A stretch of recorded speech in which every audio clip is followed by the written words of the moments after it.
Hey guys, Jason from the Film Guild here, and I just want to shout out a special extra thanks to you for downloading the first episode of our very first podcast, where we check out the film Zombeavers. We're still kind of learning how things go. It is our very first podcast, so we're kind of getting used to having mics in our faces. We're kind of trying to find our feet and get our format down, kind of streamline the processes. And so it's a little rough around the edges, but we're getting there. And we were setting out to do a 30 to 45 minute episode and actually ended up going a full hour and 43 minutes. So instead of like chopping it up really bad or re-recording it, I'm actually just going to go ahead and split that into two parts. So as a bonus, we'll actually have two premiere episodes basically. So I really hope that you'll stick through both episodes as we check out the film Zombeavers, and I really hope that you'll give us some feedback and you'll stick with us as we continue on forward. So again, thanks for downloading this premiere episode. Thanks for hanging out with us, and enjoy the show.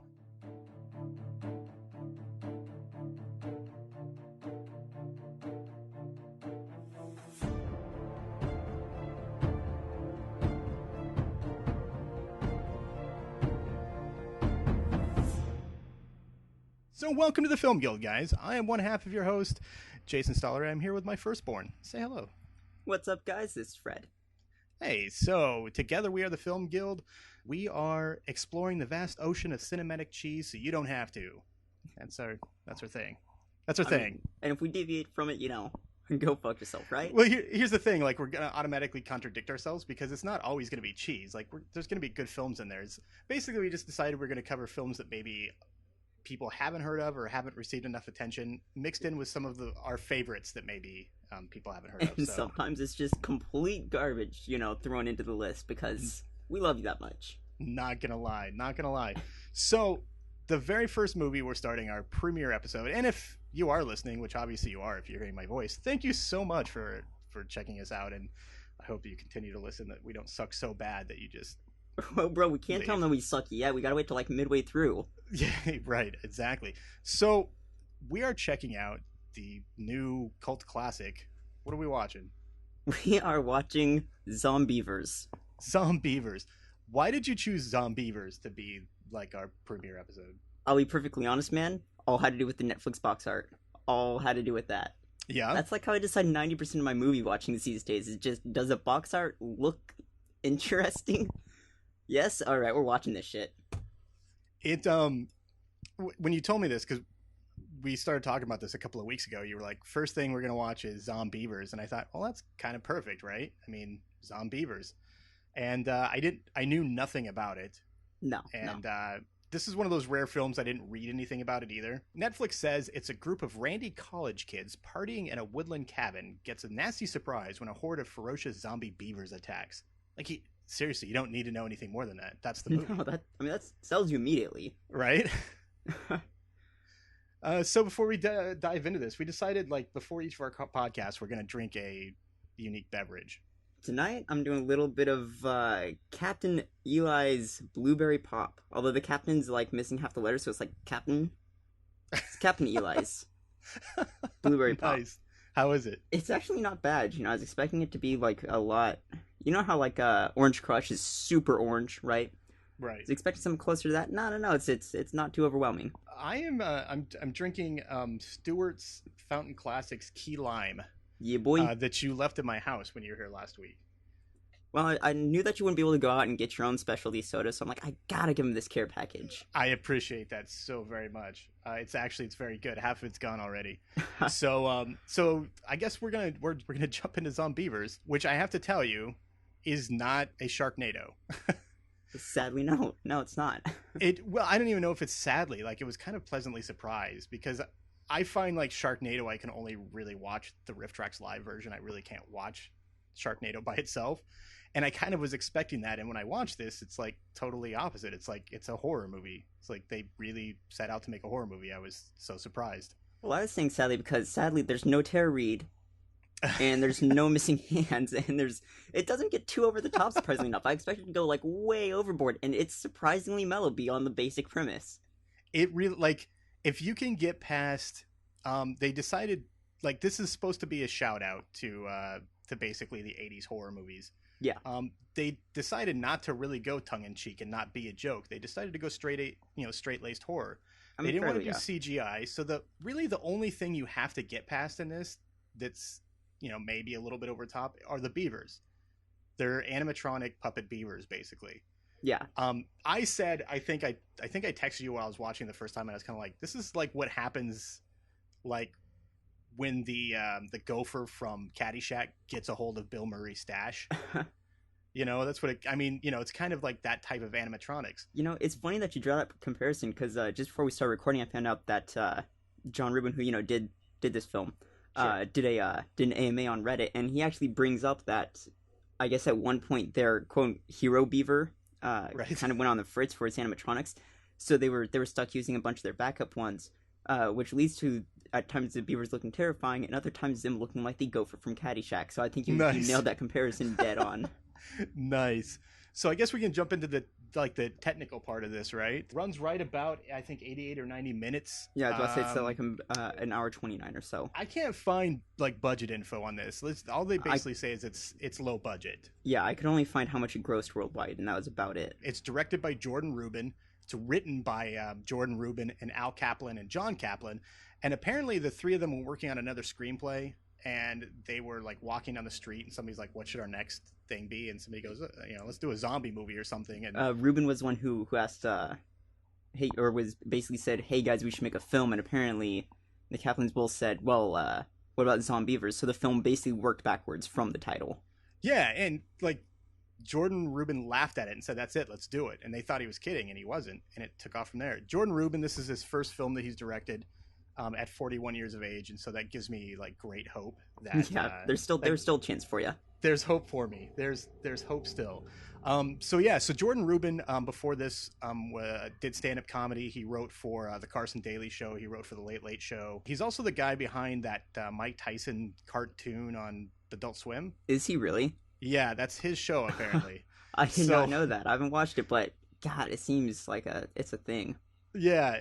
So Al Kaplan and John Kaplan, they have a band called the Lego Lambs, I think it's called. Mm-hmm. Which I guess contributed to a lot of the film's soundtrack, didn't it? Yes, they did the music for it and the songs in it, which are absolutely perfect. We should warn the audience. This is gonna be full spoiler. Yes, I actually had made a note somewhere to actually say that. My notes are apparently not as organized as I thought they were, even though I spent 4 days on them. Mine is based entirely off of my second viewing, and they are all in chronological order. So I didn't go back once. Oh wait, no, I went back at one point to talk about something, but beyond that, I've got nothing that's out of order. Nice. Yeah. So as with most of our this cast and the future ones, this is gonna be full spoiler. We basically just didn't want to like limit ourselves to having to worry about what we're spoiling and what we're not, and saying this and not saying that. So if you haven't seen Zombeavers yet, kids, hit the pause button right this second, go to Netflix, watch Zombeavers, and then come back here and join us in the discussion.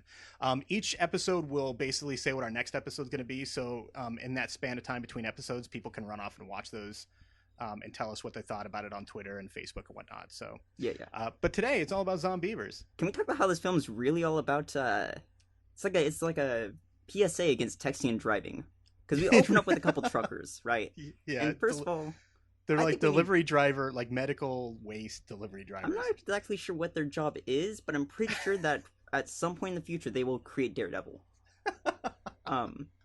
It really is like those big like drums of, it's like drums of medical waste that would either create them or create the 1980 something classic Return of the Living Dead. Remember how Or it had the big... the Ninja Turtles. It's like it's all linked. It's all the same. It's all the same goo, and we need to find out who in the world's making this stuff and stop them, because they are creating weapons of mass destruction. Which, speaking of, so I guess during the production they lost one of their canisters during the credit scene where they're filming the canister flowing down the lake. I guess that it escaped and was later picked up by authorities who thought it was a weapon of mass destruction. Oh my God, despite the fact that there is fine print on the barrel that says it is only harmful to beavers. So we have these two delivery truck drivers, or delivery drivers, I guess. I mean, they're truckers. Let's face it. They are hilarious, and I pointed this out to you. It's actually the very first acting job of John Mayer, the musician. Yeah. Who I did not recognize at all because he's got like a giant mustachio thing going on with like long hair and like a trucker's hat. I didn't recognize him at all. he looks like a guy that you don't want to touch. It's like you feel like you would touch him and your finger would either melt or it would come away with like dripping in grease. He looks filthy. Or both. Yeah, it's ridiculous. I had He no looks idea like it was he's him. not allowed within 40 yards of a playground.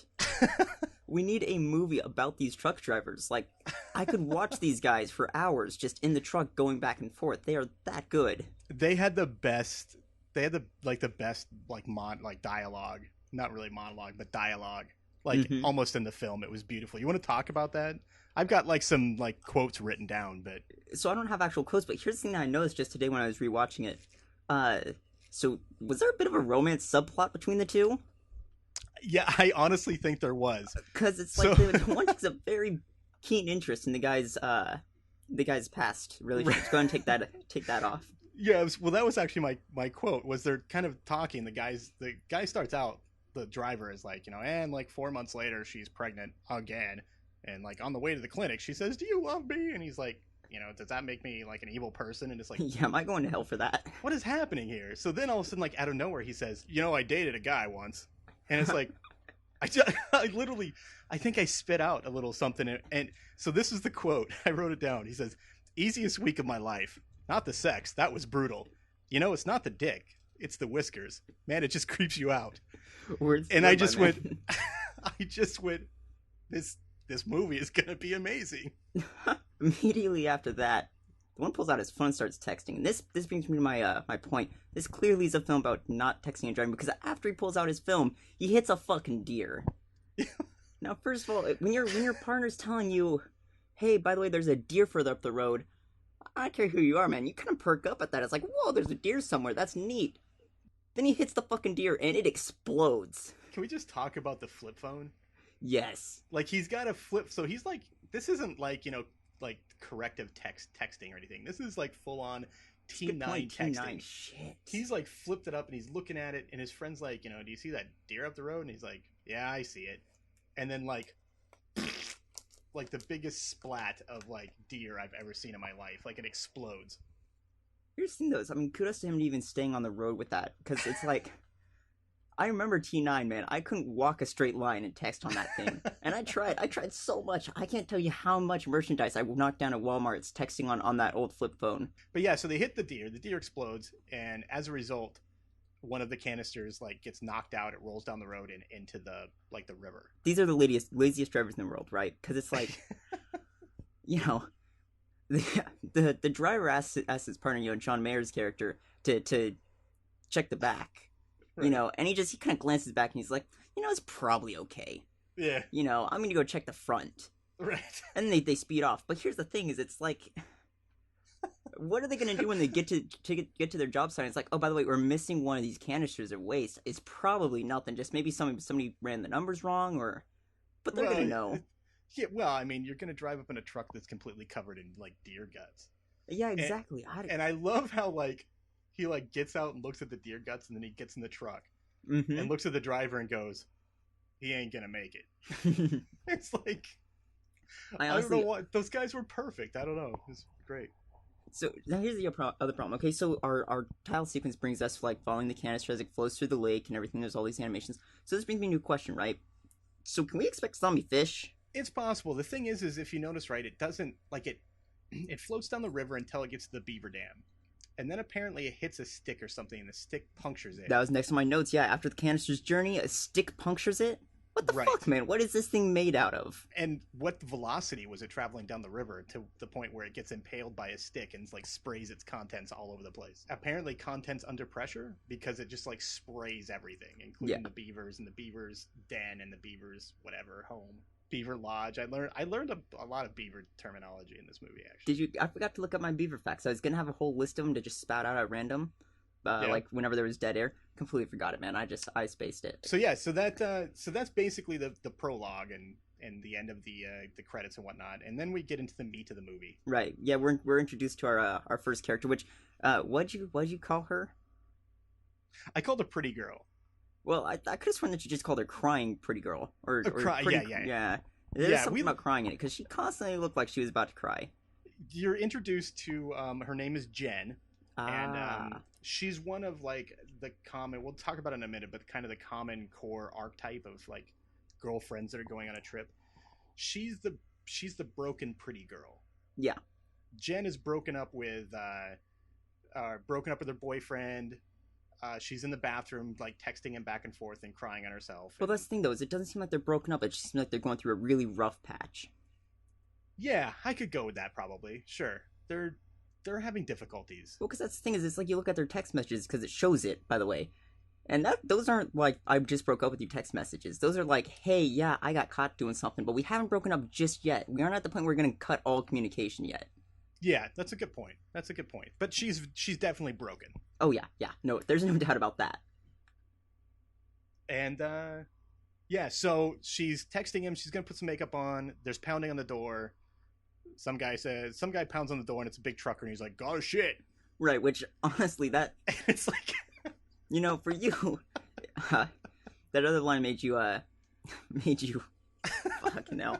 The I dated a guy line made you, like, just spit out all over your keyboard. That's the line that did it for me for a moment. I was like, what the yeah. Who says this? It reminds me of the line from Birdemic. Yeah, Remember where the yeah. dude's like, where's so and so, and he's like, "Oh, she's taking a shit." Yeah, It's like the same thing. I forgot it's about just that. like Holy crap. it's just like pounding on the door. Got a shit. And she opens the door, and the guy's like, "Whoa!" And she's like, "Yeah, sorry, the bathroom's, or the girls' bathroom's preoccupied. Could you, step aside?" And which I thought was kind of a little bit of a weird line where she's like, "Can you just move aside or something, or could you step aside?" Anyway, so the guy turns around and he says, "Don't mind doing anything you asked me to do." And then like, this is the part that made me crack up, because he looks at her and he's just like, "Don't mind doing anything you asked me to do." And then all of a sudden, like, his face like changes, and like in his mind he's like, "Don't, gotta go." Well, that's my thing, is I wrote down in my notes, Driver has to use bathroom, but not before being creepy. Yeah. And he like says this, and he's like leering at her, and he says this, and all of a sudden he's like, "Ugh!" And he like grabs his hat and takes off into the Can I just say, because this is gonna be the first of many things, that these guys are preoccupied with poop. Yeah, yeah. No, I get that. I was going to the movie expecting there to be like 1,000 beaver jokes, Yeah, like beaver few. innuendo, and apparently they very like much tried to cut down on that, but the poop stuff was like insane. Yeah. So she goes and gets in the car. Her friends have gotten gas, and I'm not sure if you realize it or not, but the director is actually in that scene. Oh no, I missed that. If you notice, when she's walking to the car, there's a guy that walks behind her and walks by, and he like stares at her, and like makes like totally like turns his head, like does the whole crane maneuver and like turns his head as he's walking by and checking her out. I'll be perfectly honest. Every time that I see, or every time that there's a scene like that, I ignore every background actor. I am the worst about that. Director's cameos do not click with me. There's a bit where there's Bruce Campbell and Spider-Man. Still looking for him, man. Still looking for him. I know exactly where that's at. But anyway, so that's Jordan Rubin. He walks by, and basically everybody in this truck stop is creepy, and they're just checking these chicks out like they're pieces of meat, which is wrong. I think that's like social commentary and how wrong it is to objectify. It just women furthers like my point, though, that this is a chick flick. It opens up like a chick flick, and I was totally expecting there to be a bonding moment, right? The characters to get real closer and everything, girl power. Here's the problem with this. So there is a little bit of a bonding moment, but it's the wrong kind of bonding moment. It's kind of like the scene, like kind of like a little bit in the original Halloween, where you kind of wonder why these girls are friends, because they're kind of like making jabs, not really barking or anything. They're constantly catty. They really are. And so when you get into the car, you realize you have the stereotypical horror archetype. Okay, you have the pretty crying broken girl, and they've all ditched their boyfriends, and they're going out to the cabin for the weekend because she's going through this trauma, and they want to be there for her. They're like sorority sisters or something, I think. That's what's later kind of stated. That's how you get that idea.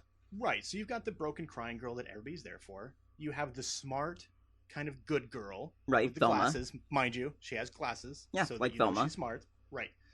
And she kind of seems like she's a little over, like not overprotective, but like she's trying to take care of her broken friend a little too much, if you know what I mean.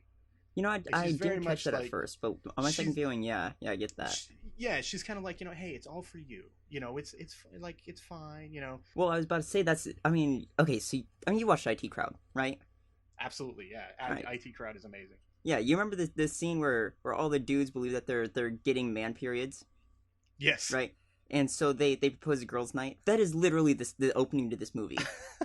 It's like we're gonna go out, we're gonna get together, we're gonna be pretty, we're gonna have a fun time. No boys, no phones, no texting. Yeah, right. It will be great. So you have the broken pretty girl, you have smart girl, and then you have the slut. Right? Yeah. You have the loudmouth slut, right? And That's the thing, she's like, she's very unlikable at first. Like she's funny, but you're also kind of like, man, you're kind of a bitch. she really kind of is. She's flipping through like dick pics, and it shows it, by the way. It's flicking Oh through yeah, that's the dick thing. pics of her I was gonna boyfriend. say dick pics. So who do you think they got to submit those? Like, did they just go online and? I would love to know that. Jordan Rubin, if for some crazy reason you ever listen to this, please like tweet us and let us know whose dick those were in the. That's the thing. That was not asked at all in that AMA, and that's the important question: is whose dick are we looking at? We need to be around to answer or to ask these questions. Could it be John Mayer's dick? It could have been like a toy or something too. That is a good point, because come to find out, well, maybe. Anyway, my point is she's got a little teeny cute dog. She's kind of like crass and like loudmouth. She's the slut friend. She's kind of like Paris Hilton now that I think about it. A little bit, yeah. Yeah. But they established very quickly they're going to Smart Girl's cousin's cabin by a lake to get away from everything. There's no like texting, there's no like civilization, they're just getting away. What these three girls who've like kind of almost act like they don't get along very much, what they're gonna do in a cabin for like 2 or 3 days, I have no idea. Well, that's the thing, is it seems like they're gonna go there and, I don't know, just work on their tan for the whole time. I don't know how this is gonna help bond them, but sure, I think it'll happen. Smart Girl pops in some techno music and like everybody freaks out and they're like, how can you like this? And she's like, how can you not? And I'm kind of like, this hasn't come up at all in the trip at all. So here's the thing though, so like I want to discuss this techno music, so this really like stood out to me, right? As a connoisseur of techno, what the fuck was that? I don't know. It was like some very like German minimalist stuff. Like, yeah, I'll have to link you to it sometime. But there's this one guy, he put out a song. It's like 20 minutes long, I think, and I think he changes the note that's played maybe 4 times. It really sounded like it was basically a bass beat. It sounded like it was a bass beat, and then they threw in some air horns for whatever reason. It sounded like somebody sat down with like a MIDI sampler and just like was like boop boop boop. So they go to the cabin, and they get out and stretch their legs and whatnot, kind of be catty a little bit more. And out comes the neighbor lady. You want to talk about the neighbor lady? Actually, first I want to bring something up. Sure. What the fuck was with the fishing kid? Oh my god, that's I'm sorry. That's actually the next thing in my notes is fishing kid.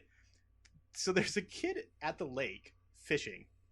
The kid can't be more than like what? How old do you think this kid is? Like 14, 15 He years looks old? about 13, like 16 14, at oldest. Yeah. And he's sitting on the edge of the lake fishing, and he has a number one dad. Yeah, that was on my notes too. I want to know what's up with this kid. So here's what I've determined, right? This must be his backstory, right? He's probably a kid, right? His dad maybe died a couple years ago, maybe fighting off the Zombeavers in that one that epidemic that was brought up later in the film. That's sad. And now he's stuck, and he's probably trying to fish. He's probably got like a little sister at home. Got his mom there. The number one dad hat is the only thing his father's left him.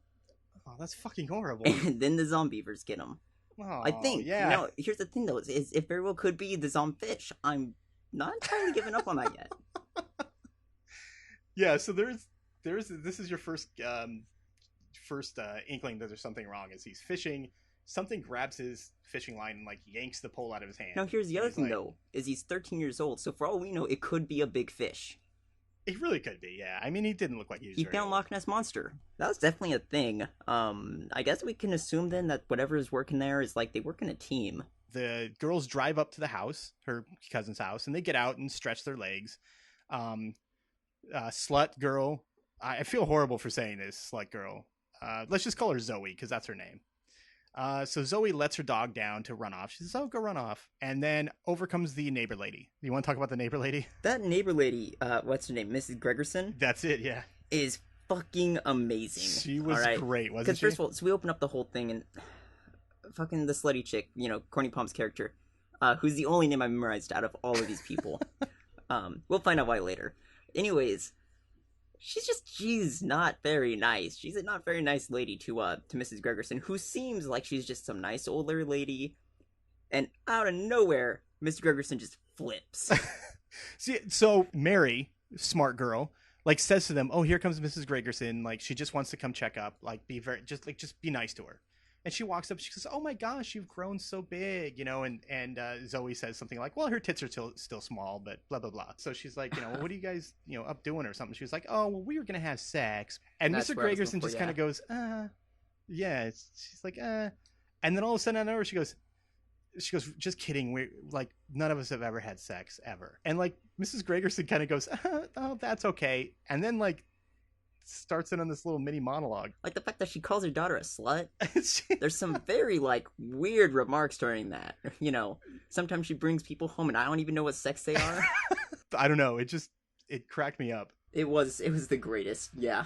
Mrs. Gregerson ends up being like super amazing. She's like, I come over and have breakfast one morning, and they're like, well, you might, because you're kind of cool, lady. And she's like, ha ha ha, and like walks off. Yeah. Goes home. Who, by the way, I'm going to point this out now. They seem to be the only neighbors, right? Because at some point later in the film, they say that there's only 2 houses. I'm going to bring this up again because something really weird's going on here. Like, for example, who the fuck's kid was that who was pulled into the lake? Where does he live? I never thought about that until you just said that. Oh, this has bugged me to no end because I'll bring this up later with other dialogue. Like who is that kid? Where does he belong?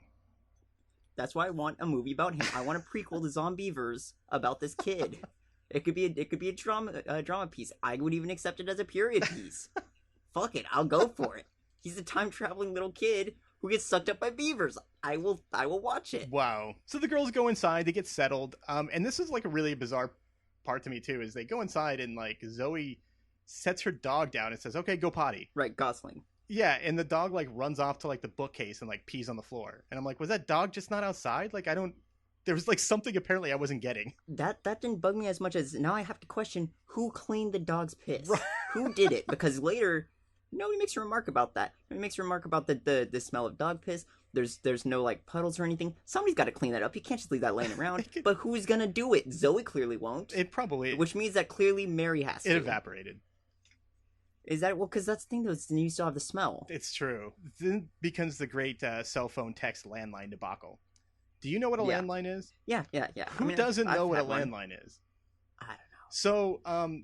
So pretty broke girl is like, "Where's the bathroom?" And she like sneaks off to try to text her boyfriend, which then they discover there's no cell service out there. And she comes out, sits down, and is like, Zoe comes out and is like, "There's no fucking signal," and she like flips out because she can't text anybody. And she's like, what if there's an emergency? And to which Mary says, "There's a landline." And Zoe says, "What's a landline?" Okay, so I gotta stop you right there because I just realized a gaping plot hole in this. Okay. Okay, so there's no cell service at the tower or around the cabin, Sure, right? There's no cell service on the way up to the cabin at some point, right? Apparently, yeah. So we later find out that the truck driver's truck is pretty close to this, right? We can assume it's within a couple miles tops. Sure. How is he using his phone? Maybe it's like... Who is he texting?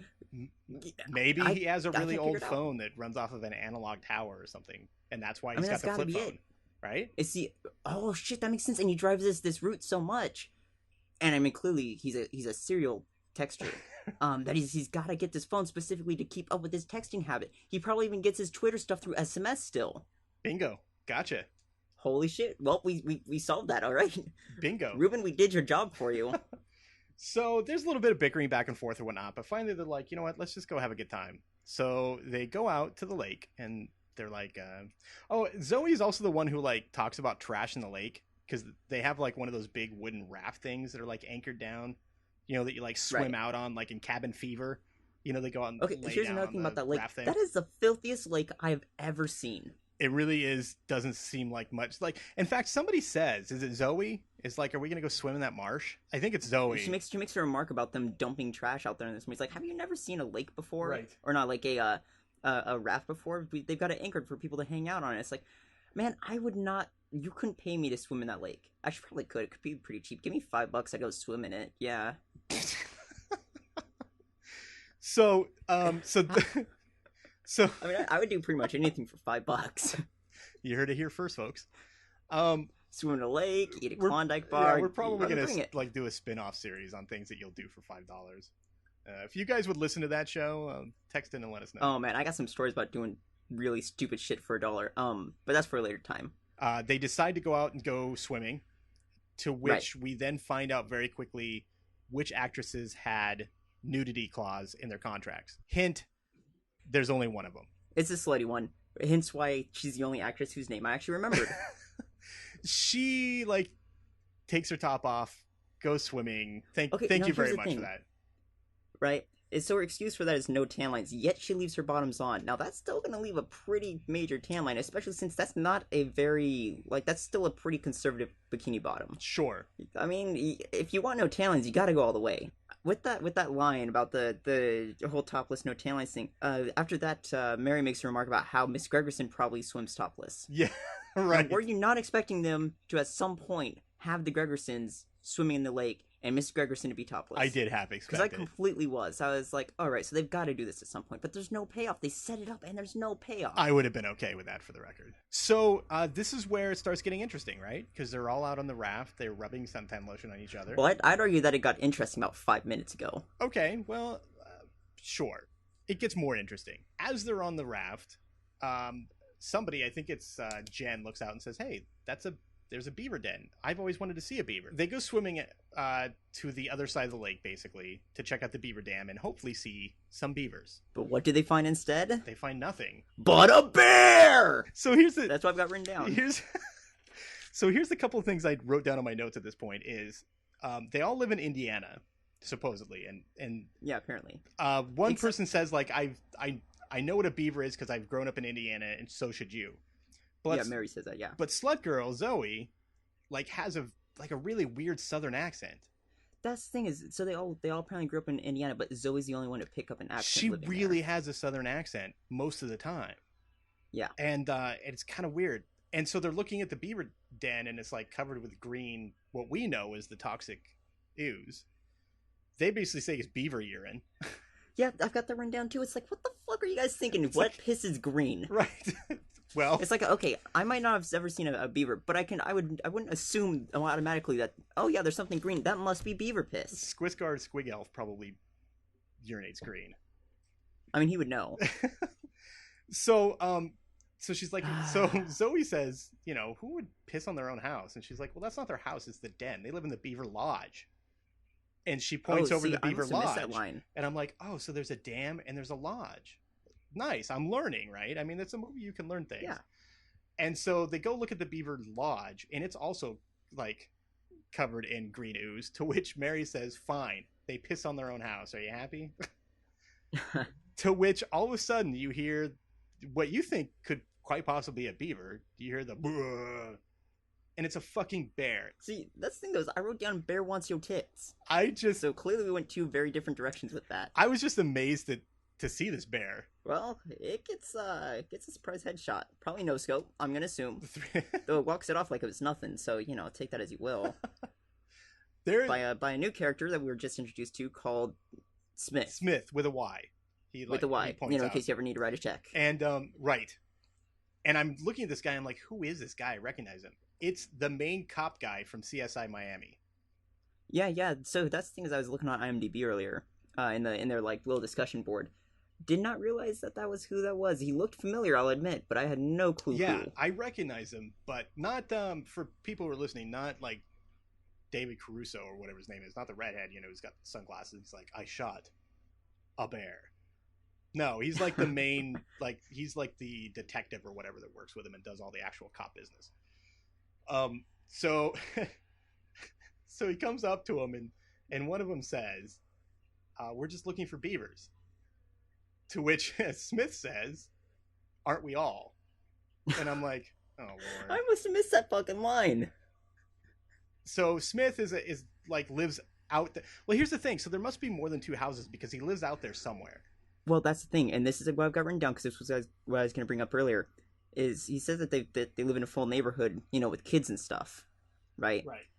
But there's only ever two houses, right? That's all you ever see. So I'm like, where's all these people coming from? Well, where's the fishing boy coming from? Yeah. Where does Smith live? Where's these kids? Right.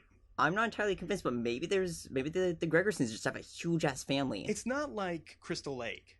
not like a No. giant lake that you have to like take a boat around. It's a Well, that's fairly the other thing is small we lake. saw a good number of angles of this area around the lake, Right. and there were only ever 2 houses. Smith does drive around in a truck, so he must live like out in the country somewhere near there, but not. Right, I guess I could assume that. Well, but here's the other thing though: is he also hunts, which I would assume that you would use the truck to bring back whatever you Sure, that makes a good whatever point. you've killed. So Smith, kind of the backwards kind of guy, comments on Zoe not being covered.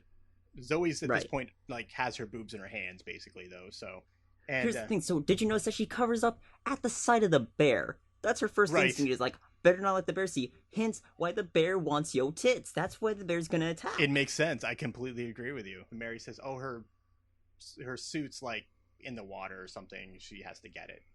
And he's like, so then he says, "No, I mean all of you.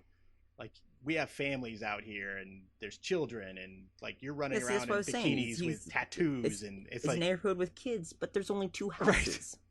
And he starts like chastising them because they're in bikinis and they have tattoos and like crazy hair. And That's the thing, though. Is okay. First of all, I personally didn't notice any tattoos, so I could just be blind. I didn't either. But do you kind of think like Smith is kind of like the pancake kid from Cabin Fever? Actually, here's the thing: is I thought Smith was kind of like, you remember. I'm gonna bring this up a lot because this Cabin in the Woods is like my go-to whenever I'm talking horror films. You remember their whole idea of like the guy who's specifically there to ward people off? Right. That's him. That's his job. You know, cover up. Actually, you know what? You might just want to leave. Yeah.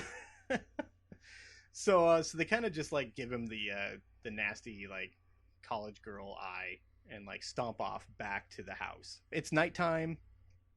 So I don't know what they've done the rest of the day, but they're in playing a game of Would You Rather. Yeah, that was an interesting little game. Yeah, which is something like, I mean, we play it all the time, right? And we'll probably play it Oh, on this fuck show yeah, man. sometimes.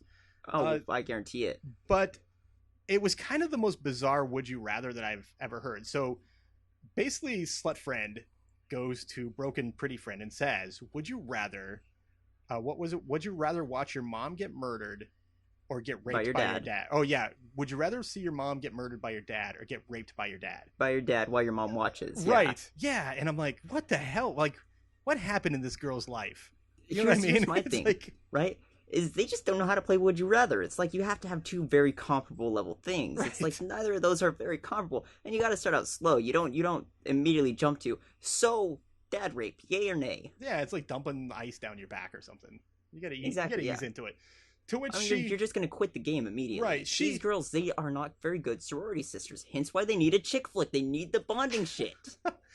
to which she says, "Well, I guess I'd rather like get raped by my dad." And they're like, "Oh my god!" She's like, "Well, would you rather like your mom die?" And they're like, That's a loaded question because it's like, "Right." if she answered with her mom dying, then they'd bitch about Right. that, and neither of them answer. And Mary, after that. well, Mary says neither, and it's like, wait, is that an option? Like, That's what I'm saying. These girls don't know how to play this game. this is like people you play Monopoly with, and they come up with these crazy house rules. It's like, ugh. Like, I can steal from the bank. Right. And like one of them says, "Well, I don't blame you, dude. Your dad's really hot." It's like, this is so weird. It's like, whoa, bros, this is my dad. But then again, there's dudes who comment on, want to bang your mom. So it's like, I guess it's comparable. I Sure, don't know. absolutely. So they're playing Why You're Rather, and while this is happening, there's obviously a nefarious creature running around outside. And the reason that I wrote this down is there's a POV shot of this creature running through the grass with a flashlight. Like the first person view is like lit up in front of them by like a flashlight or yeah. light. And I wrote down like, does the beaver have a flashlight on his head? Like, what's going on here? Look, you spend all your days making those tunnels and shit. Sometimes I'm thinking of moles. Fuck. So I was gonna make a mole joke about beavers. Fuck. so it's running around. They're inside eating popcorn, and there's like suddenly some very big thumps that make them jump. And so they step out on the front porch, basically out into the darkness, and there's thumping, and Jen says to Mary, "Why are there no streetlights?" To where Mary says, "There's no streets." Except there's roads. Yeah, but like there's no streetlights at a lake, man. There's just nothing. I guess that's true. Yeah. And, I mean, you can't power a lake. And so Mary starts crying and wants to call the police, and just and so there's something in the dark that's snarling, and So this leads into my next note. Are they frat boys or 12-year-olds? Because immediately you see an ass and it farts. right. And then they laugh. Right. And they laugh. And you're introduced to the worst part of the movie. The boys. The dudes! Right. Which officially ends the chick flick bonding experience. Zoe's boyfriend comes, like, carrying her over, and then coming from inside the house is the man of the hour, Sam, who is Broken Crying Girl's boyfriend. Not boyfriend, it doesn't really say. Cheater extraordinaire. Tell me out here. Yeah, here's the thing, I've got written in my notes, and this is what really kind of screwed with me. So we're fighting, but I should totally come along. Right. Yeah, I thought it was like, kind of weird. Like, why are you here if you're, like, in the middle of this? If you just now, got I'm not a cheating. Relationship expert, right? Like, we all know this, right? Sure. I'm pretty fucked in that regards. But even I know, we're fighting. You kind of need time away. Probably should leave you alone to do that. Instead, he's like, you know what? I'm going to go up here. Now, I'm not going to probably get back with this girl, but I'm going to try. God, am I going to try? But it probably won't happen. Right. Which means that he's probably got some ulterior motive. Sure. He's a little off. So, So the boys are there. They snuck up. Zoe knew about it. Nobody else did. Mary keeps telling them they need to leave because they're there for Broken Crying Girl. They're there Jen, for the chick flick. right. Yeah, she's trying to save this thing. And they whine enough that she finally says, fine, you can stay. Whatever. And so what commences is a scene that reminds me of the original Nightmare on Elm Street. Yes. Where Sam and Jen are, like, sitting on the couch not talking to each other because they hate each other right now, right? Because he's been making out with some other chick at a party or whatever. And upstairs, the other friends are, like, going at it like crazy. Oh, God, yes. Did you write down any of their dialogue during that? I didn't, actually. I don't think. Did you? Because, well, one's... The only thing I've got, and I've repeated this so much the last few days, is there's that one point where the dude's banging Courtney Palm's character and lets out the line, I feel like a Power Ranger. Which becomes a life goal now, right? To yell that out while banging Courtney Palm. It's never going to happen, but a guy can dream, damn it. It was funny. And there's some, there's a gag reel at the end of the film, and there's stuff where they're like, where why are you with he's me? behind, I don't know. he's like behind her, and they keep going through this stuff, and he's like, why are you with me? And stuff like that. And it's, I don't know. You're too good for me. Right. So the friends get it on, to which boyfriend Sam wants to have a talk. He's like, let's talk this out. She's like, okay, who's the chick in the picture? There's a picture of him kissing somebody. You can't see the chick, right? Big thing. And he won't tell her. So she gets up. She's like, fine. And she gets up. So I got a couple things about that scene. Yes, I'm sorry. go for it. But first of all, his remark is, what is that seaweed? Now, looking at that, I don't get seaweed from it. Now, don't get me wrong. That's some pretty ratty-ass hair. Right. But I don't get seaweed from that. Now, second of all, so her thing is that one of our friends tagged you, right? Right. But he hasn't seen it. All right? So we can assume that these girls are going up on a Friday. This party happened on a Wednesday. You're telling me from Wednesday to Friday in this century, he did not check his phone once to see that notification. Right. Makes sense. Because he's never seen the picture, apparently. In the age of Facebook, Twitter, and Instagram, and everything else. Yeah, it makes no fucking sense. It's a legitimate question. Yeah. So she gets up. She's like, fine, we're not talking. She gets up. He pins her against the wall, right? And leans in, and they start kissing. And I'm like, I'm angry because I'm like, are you, like, please don't be the stupid girl. Like, what are you doing? He's like he's dirtball, right? Thus commences one of the greatest nut shots of all time. It looks painful. It sounds painful. I guarantee you it's probably painful. It looked to me like she squared up and, like, just clunked him in the nuts. He drops like a rock. It's like, look, okay. I was hurting. I've seen that like ball busting fetish porn before. Yeah. That looked less painful than this. Yeah, she drops him and like walks off. Does some one liner like, I feel better now, or I'm starting to feel better, and like walks off. Oh, but here's the thing I just realized. So she hits him, she walks off to go take a shower in the bathroom. Yes. That just seems like a weird juxtaposition for me. Where it's like, I hit you, now I'm a little worked up, so I'm gonna go grab a shower, man. That was the thing. She probably needs to cool off. I mean, her friends are getting it like big time. They're getting it. She probably wanted to get it. I'll admit, she had that look. She probably, yeah. But then she remembered, man, this guy's kind of a dick. Yep. And kicks him in it. So so she goes and starts to take a shower. Like, does this weird thing where she, like, very obviously you can tell, like, this is where you know they didn't have nudity clause, because she gets, like, into her bra and panties and, like, stops. Her friend Which are very unflattering. I'm gonna throw that out there. her friend, like the one with the glasses, like gets done. She very like carefully tucks the sheet in around her armpits, you know, just very careful. So it's very obvious. Like I hope that Zoe got some extra money for that. She deserves it. So anyway, so she goes to take a shower. She was obviously the best part of the film. Sure. She goes to take a shower, and in comes the beaver attack. We're 27 minutes into the film. Sure. And we finally have our first actual beaver. First beaver attack, 27 minutes. Here's the thing, though. It didn't really seem like 27 minutes. Like, it didn't seem like there was a lot of exposition. You know what I mean? I mean, it seemed like it was pretty well paced. It's a fast 27 minutes, yeah. The movie is far more paced than we are. Yeah. So, like, by this time, you could have watched the whole movie. Exactly. So the beaver attacks. She fights it off. The boyfriend, like, she fights it off and like locks in the bathroom and runs out and starts screaming to the boyfriend. Right. And so everybody comes downstairs and they're like, you know, what the hell's going on? And she's like, there's something in the bathroom and blah blah blah blah blah. And they're like, oh my god, give me a break. To which is one of the funniest lines in the film, where I don't remember Zoe's boyfriend's name, but he looks at her, he says, Jen, you're a really ugly crier. Yeah. Which comes out of nowhere, honestly. I mean, I'll give him that. She's a fucking ugly crier. But that's not usually something that you say. But here's what I've determined is I'm pretty sure Zoe's boyfriend literally is 12 years old. Yeah, that's right. I've had to come to determine. He kind of hit a growth spurt. He's like a... shit. What was that movie? You're going to have to help me out here. I've seen it a couple times before, but I can't remember. Kid, like, gets an accelerated program into MIT. They build lasers. Are you talking about Real Genius? Classic. I am. I'd like to do Real Genius one time. He's like that, except yeah, he like went inverse to that. So instead of being super smart, he's a fucking idiot. And they brought him there to study him. Right. So they go back and forth, and they decide that they're gonna go check out the bathroom and see what's going on.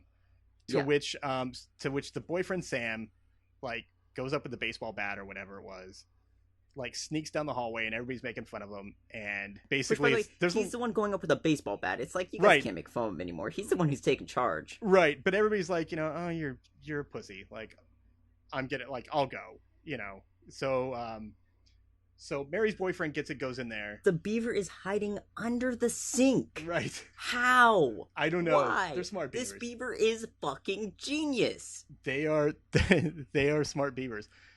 Beavers don't have opposable thumbs. That sink does not close from the inside. How does it get in there? So the beaver bashes out and attacks them, and they bash it with the thing and basically bash it in half for the most part. What they think killed. Like, they put it in a trash bag, throw it on the front porch. Oh, is it in two pieces? Because that solves one of my later problems. Yeah, it's kind of like, it's not like in two, like, it's connected at the spine. But there's definitely, like, a separation there somewhere. Like, the two pieces are definitely separated and go to bed. Smart pretty girl, or pretty crying girl, wants to go home, and everybody's making fun of her because they're like, "Are you kidding me? Forget it." To which Zoe's boyfriend, Zoe's boyfriend wants to have a safety orgy. Wants to make a safety orgy. If it's the last night they're going to be alive, they should have a safety orgy. Like the Pilgrims, they should, like, round up the wagons in a circle. Yeah, that's the thing, is it just... Everybody kind of goes, whatever. This guy, he's just saw the impossible, and he's immediately like, so, let's all get to banging. Like, we gotta do this. Right. So you're down, right? So nobody wants to go home, so Jen says, well, I'm sleeping with you, to Mary. Mary's like, okay, if that makes you feel better, we'll do that. Again, a little too, like... Which now makes me wonder, where the hell did Mary's boyfriend sleep? So, like, I guess on the couch? At the foot of the bed, probably. Like a good dog. I would believe it. Concerning some later events, I would believe it. Right. So they get up the next morning. They all go out to go swimming. The bag has been opened, and whatever was inside's gone. So they think, like, a wild animal, like, got it and drug it leaving behind clear beaver prints. Right. No, I've never seen beaver prints, but those were beaver prints. I think it's pretty safe to say they were beaver prints. I mean, you just saw a beaver. I would assume maybe that's its prints. Especially because they're bloody, and they're walking away from the bag. Right. There's nothing walking towards the bag. Which, you know, fucking whatever, sure. Broken crying girl, now the stick in the mud, will not go in the water. She sits on the bank. Everybody else goes swimming. Mary and boyfriend Sam are up on the thing where the big reveal happens. Mary is the girl in the photograph. Right, that reveal. Okay, yes. Yeah. So they're talking. Comes out that Mary is the girl in the photograph. They got drunk and made out, and it was kind of a thing. he wants to know if she's gonna tell Mary or not. She says like, I don't know, and he's like, well, she'll forget. Like, if you just tell her that it was nothing, she'll believe you. And she's like, well, she'll hate me forever.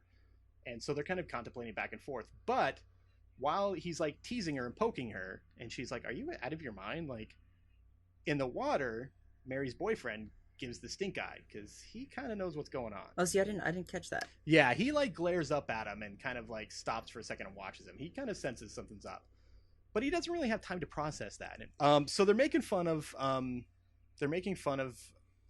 Jen. They want her to get in the water, so she finally, they're like, peer pressure, Jen. She's like, fine, and it's like, wow, you really are weak-willed. What the hell? Yeah, she like gets up. They only have to try and convince her once. It's like, right. Come on, Jen, and at that come on, she's already lost it. She's like, okay, she's like, fine. Here's the thing is, I'm not entirely certain, but I think that she really wanted to get into the water. She just couldn't show that she wanted to, so she had to wait for one of them to tease her enough and tell her, come on, Jen, to finally like get in there, so she can be like, yeah, I held up, I showed them. That makes perfect sense. So she gets in the water about ankle deep or shin deep, cries out because something has swam by her foot, and everybody's like, whatever. Which, by the way, it's a lake. Yeah, and I mean, come on. Clearly nothing else can live there because there's no zombie fish. Well, I've been on a lake before, like out to my like waist, and something's like bumped by me when it swam by. I have to tell you, I probably peed in that lake actually when that happened, but well, don't worry, fish do too. Yeah, I mean, whatever. To which they make fun of her, and Sam, Zoe's boyfriend, goes underwater, like gets pulled under. He's like, whoa! Which, by the way, is always the unfunniest joke. Yeah, and you're kind of going, oh my god, really? And you're kind of going, ha ha ha, like this is pretty typical. But what's the problem here? Is that who's legitimately attacked He's by Zombeavers. All of a sudden, out of nowhere, this big like red cloud comes to the surface, and everybody's like, oh my god, and he comes up. And he comes to the surface holding his own foot. Okay, good. I was glad that you brought that up too, because what the fuck? He's like, and here's the thing: is he's shocked by it. He's like, oh man, I feel a lot of pain. There's something near me. I'm gonna grab it. Gonna come up, and now I recognize it. That's my foot. It's my foot, and everybody screams. Jen like jumps up and like starts running back to the cabin to call the police or whatever. Oh no, you missed the best part. I'm sorry. What was the best part? And there you have it, guys. Ending on a cliffhanger. That is the end of part 1 of episode 1, Zombeavers. Very shortly after this, I'm going to go ahead and post part 2, where we finish our discussion and talk about what our next film is going to be. Thanks for hanging out with us, guys. Thanks for checking us out. We'll see you in the next episode.